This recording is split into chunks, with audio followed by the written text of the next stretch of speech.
Hello and welcome to Realms Edge Gaming. I thought in this article we could have a look at the first look at the new Savage Orruk Warband for Direchasm. As always, if you've not subscribed to the channel, it would be fantastic if you could do so. And if you could drop a comment and a like below, I'd love to hear what you think of it too. So what's happened is this article has just dropped. And it says basically last month in Visions of Glory we had a look at the new Seraphon Warband, which were the Starblood Stalkers. Since then we've also had a look at the new Soulblight Warband, which was the Crimson Court, which we looked at during the Dead and the Divine preview, but now we've got something a little bit more savage. So, putting the Wah into Warhammer Underworlds. As many of you will have guessed from our recent roadmap article, the Warhammer Underworlds Warband for May is Savage Orruks. Meet Toofdagga, one of the boys from Hedkrakka's Madmob.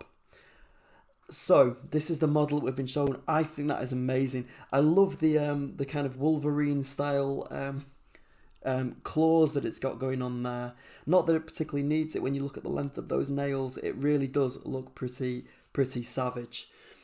Now, some of the detailing on this is fantastic. I really like how they've got the feathers on there to kind of tie them together with the other savage Orruks in the AOS universe. We've got the feathers as well. That kind of reminds me of the grots on the big spider with the web flinger with the feathers there. I think that's really cool. Nice scarring we can see.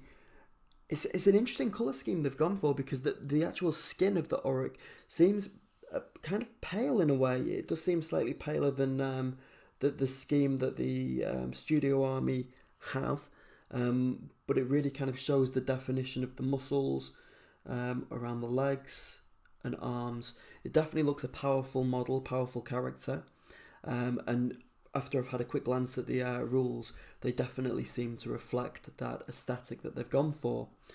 Now, it's a great model. It's not the only one in the warband, far from it. There are a number of others. Now, we've seen the silhouette on the roadmap for May. There is one that looks like it's kind of standing on one leg. And then further down, we get a preview of another one that seems to be holding a kind of staff there. So I think it's safe to assume that we've got at least 3 models in the mob, at least. But I suppose potentially there could be more. Thinking back to the Beastgrave release, when we had the Ard Boys there, when we had Morgoth's Crushers, there were only 3 Orruks in that set, if I remember correctly. No, sorry, there were 4 in that set. No, actually, I think it was 3. There were 3 in that set. So I think it's safe to assume that we potentially could end up with 3 models in this one as well. And if they are as kind of well designed as this one, it's shaping up to be a really interesting release. Again, kind of looking at the model, I like the bones around there, just to kind of reinforce that primitive aesthetic. We've got kind of like stones and teeth, and I think it's going to be a real interesting one to paint. I think there's going to be lots of interesting colour schemes going on with that model. Without further ado, let's have a look at the cunning cards, which reflect the fact that they enjoy nothing more than hunting enemy leaders and taking them out of action with deadly daggers. So to give you a taste of how the Madmob play, they're going to show off some of the newer cards. So you get rewards for taking out any enemy fighters that think they're tougher than an Orruk with their biggest and meanest card. I think on the roadmap, before we actually knew this was Savage Orruks, we kind of, in our previous video, alluded to the fact that it could be. We said about the green reflecting kind of Orruk skin, and then we had what looked like bones there. So it says Orruks tend to have a very simple approach to hierarchy. So what happens is you can score this in an end phase if a surviving friendly fighter has a higher wounds characteristic than each other surviving fighter. So it says even better, against some enemy warbands, you'll be able to score this without even having to kill any opposing fighters, which would definitely make for some interesting points within the game there.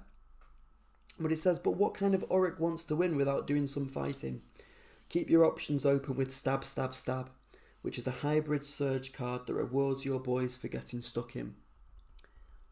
And that's a really cool piece of text. Boss, I think it's dead. Daco Sharp sticker.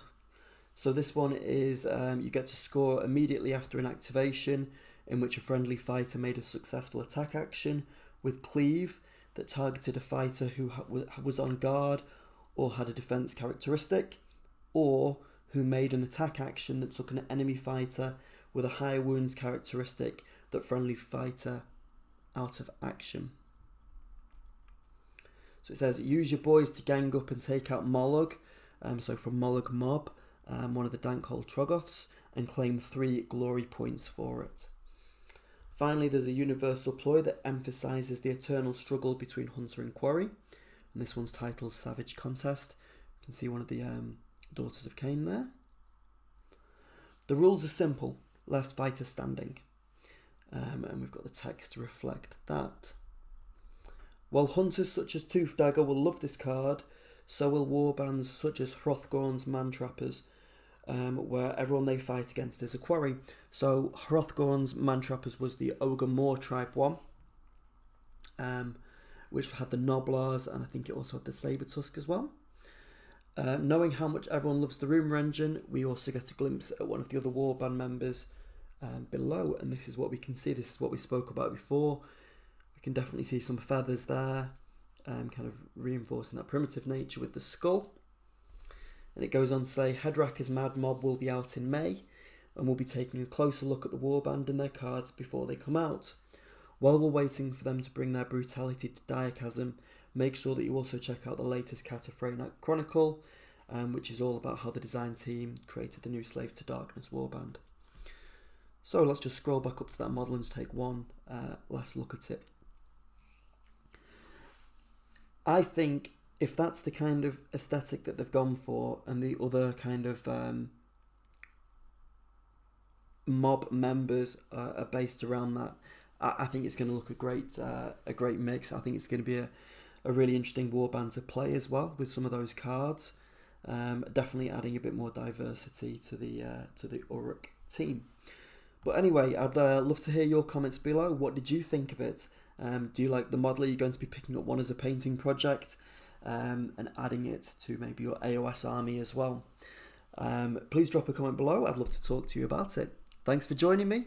Bye-bye.